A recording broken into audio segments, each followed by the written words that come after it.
আল্লাহর হাবিব সাল্লাল্লাহু আলাইহি ওয়াসাল্লামের সাথে জিনদের মোট 6 বার সাক্ষাৎ হয়েছিল। জিন ওখানে দেখতে পেলেন একটা মরা সাপ পড়ে আছে, মরা সাপ। আপনারা রাস্তাঘাটে দেখেন গ্রামাঞ্চলে, তো মরা সাপ যখন পড়া দেখলেন, তিনি তার পাগড়ির কিছু অংশ ছিঁড়ে এই মরা সাপটাকে পেঁচায়া দাফন করে সেখানে আপনার মাটিতে পুঁতে ফেললেন, মানে দাফন করে ফেললেন।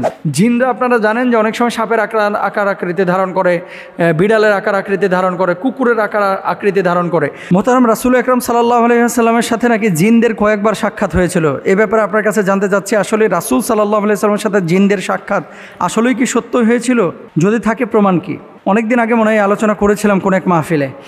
আল্লাহর হাবিব সাল্লাল্লাহু আলাইহি ওয়াসাল্লামের সাথে জিনদের মোট 6 বার সাক্ষাৎ হয়েছিল।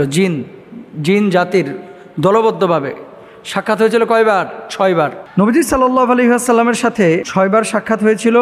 এর মধ্যে 2 বার হয়েছিল মক্কায়, 3 বার হয়েছিল মদিনায়, আর মদিনা মক্কার বাইরে হয়েছিল 1 বার।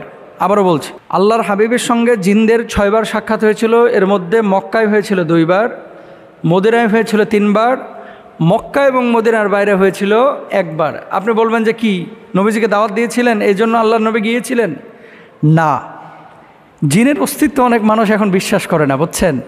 শোনেন, ভূত পেতনি এই সমস্ত জিনিস বিশ্বাস আপনি না করলে আপনার ঈমান যাবে না, কিন্তু জিনের অস্তিত্বকে যদি আপনি অস্বীকার করেন আপনি কাফের হয়ে যাবেন। আপনি বলবেন হুজুর এটা আবার কেমন কথা? আমরা তো অনেকে বিশ্বাস করি না, জিন বলতে কোনো কিছু আছে, অনেকেই কিন্তু বিশ্বাস করে না। আপনি যদি বিশ্বাস না করেন, কোরআনের অনেক আয়াতকে আপনাকে অস্বীকার করতে হবে। দেখেন সূরা যারিয়াত আল্লাহ তাআলা কি বলছেন?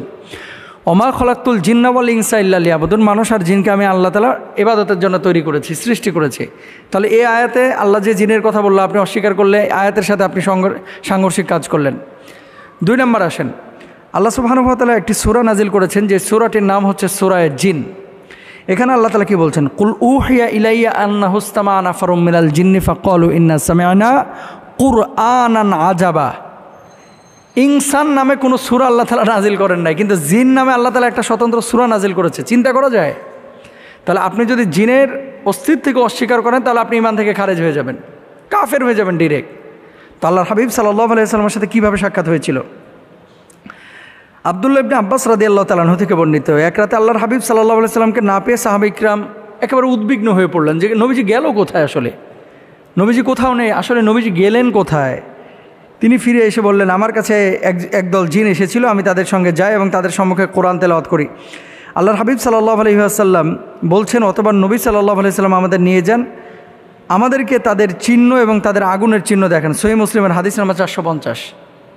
সাহাবীদেরকে নবীজি গিয়ে জিনের চিহ্ন দেখিয়েছেন, এবং সেই সময় জিনরা তাদের প্রধান খাবারের কথা বলেছে যে আমাদের প্রধান খাবার হচ্ছে হাড্ডি, এই জন্য হাড্ডি যেখানে সেখানে ফেলে রাখতে নিষেধ করা হয়েছে। এরপর আসেন, জিনদেরকে সাহাবী বলা যাবে কিনা?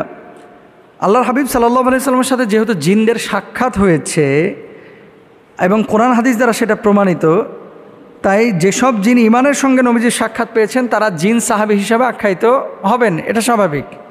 এখানে আপনার অস্বীকারের কোনো সুযোগ নেই, এবং ফাতহুল বারীর মধ্যে এভাবেই লেখা আছে, আল্লাহর হাবিব সাল্লাল্লাহু আলাইহি ওয়াসাল্লামের সাহাবী হিসেবে তারা অন্তর্ভুক্ত হবে।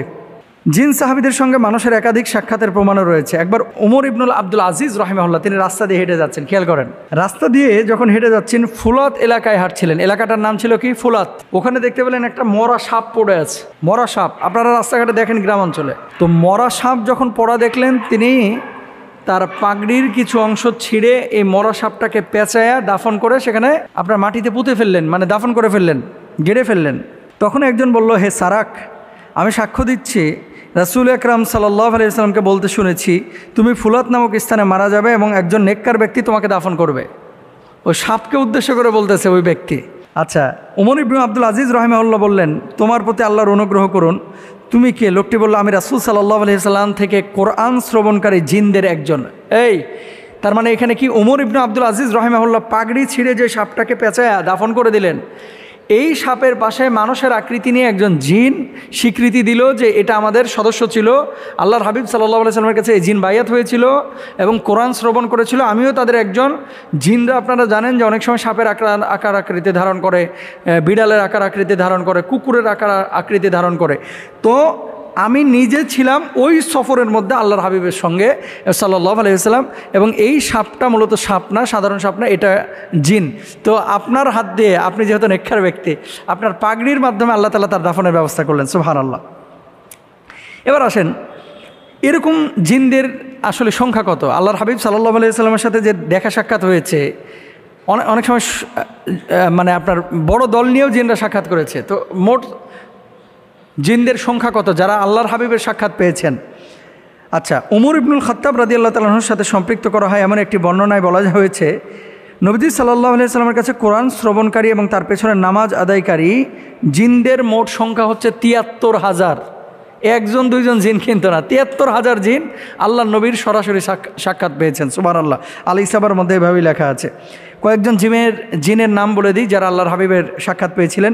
আল্লামা ইবনে হাজার আসকালানী রাহিমাহুল্লাহ তার আল ইসাবা ফি তামিজ সাহাবা বইয়ে ২২ জন জিনের নাম উল্লেখ করেছেন যারা আল্লাহ নবী সাহাবী ছিলেন, মানে জিন সাহাবী। এর মধ্যে একজন হচ্ছেন হামা, আরেকজনের নাম হচ্ছে আহকাব, আরেকজনের নাম হচ্ছে আরকাম, এরপরে মুতাকিদ, এরপরে জাওবা, এরপরে হাসির রাদিয়াল্লাহু তাআলা আনহুম।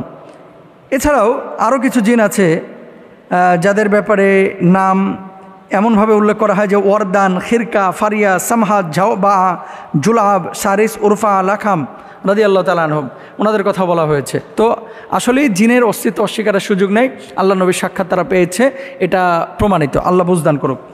এ পর্যায়ে দ্বিতীয় যে প্রশ্নটি আমাদের কাছে এসেছে যে মোহতারাম, দিনাজপুর, ঠাকুরগাঁও, লালমনিরহাট, আবার শুনি যে চিটাগাং, কুমিল্লাতেও কিছু অঞ্চলে জামাই মেলা হয়ে থাকে, জামাই মেলা। আবার কখনো কখনো বউ মেলাও দেখা যায় হিন্দুরা করে বাংলাদেশের বিভিন্ন অঞ্চলে। তো এই যে জামাই মেলা, বউ মেলাকে ইসলাম অনুমোদন করে কিনা?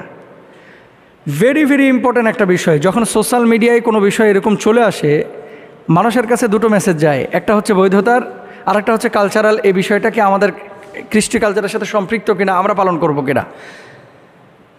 এই ধরনের মেলাগুলোতে কি হয় সাধারণত, এই যে জামাই মেলা, তারপরে বউ মেলা, এগুলো দেখবেন কেউ চুরি বিক্রি করে, কেউ জুয়া খেলে, কেউ নাচানাচি করে, কেউ মিষ্টি বিক্রি করে, কেউ মুরগি বিক্রি করে, কেউ কেউ মাছ বিক্রি করে। এই মাছগুলো নিয়ে যে বাসায় রান্নাবান্না হয়, মেলায় বৈধ জিনিস বেচা কিনা করা বাজারের মতো, এটা কিন্তু হারাম না।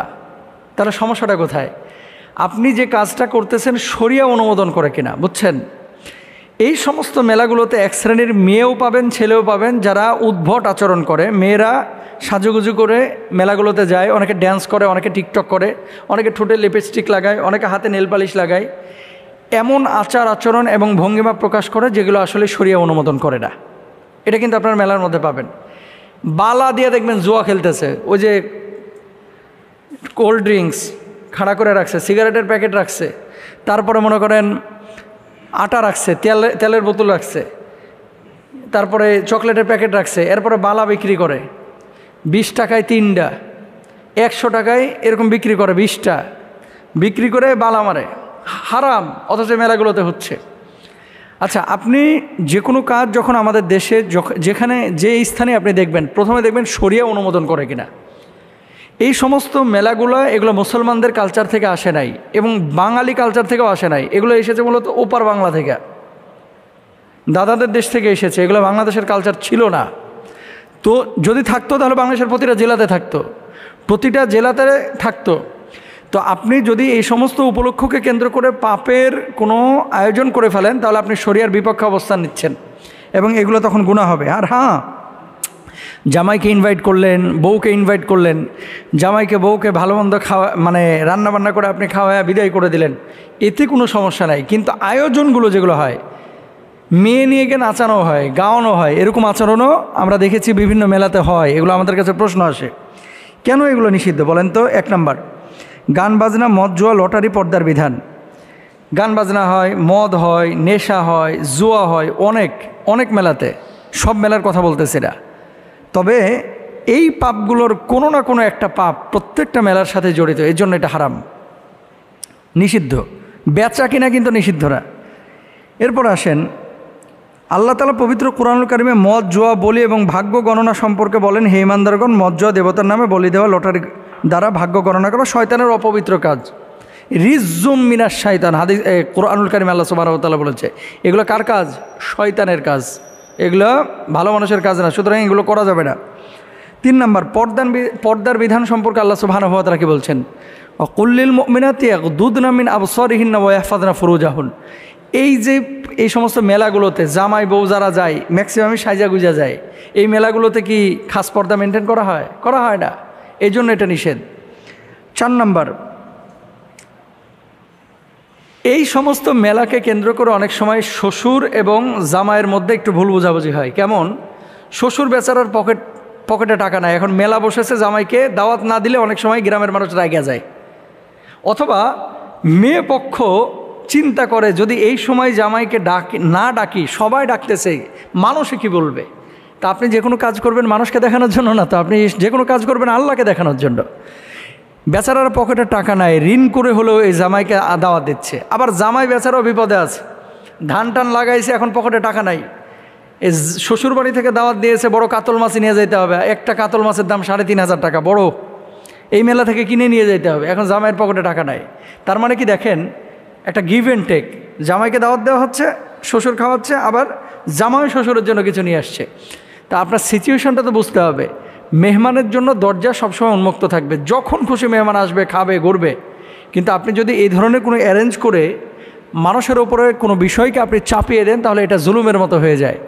এই জন্য এই জিনিসগুলো আমাদের খেয়াল করা উচিত। জামাই মেলা, বউ মেলা, শ্বশুর মেলা, এই সমস্ত মেলাগুলো ইসলামিক কালচার না, এগুলো আমাদের বর্জন করা উচিত। আল্লাহ বুঝদান করুক।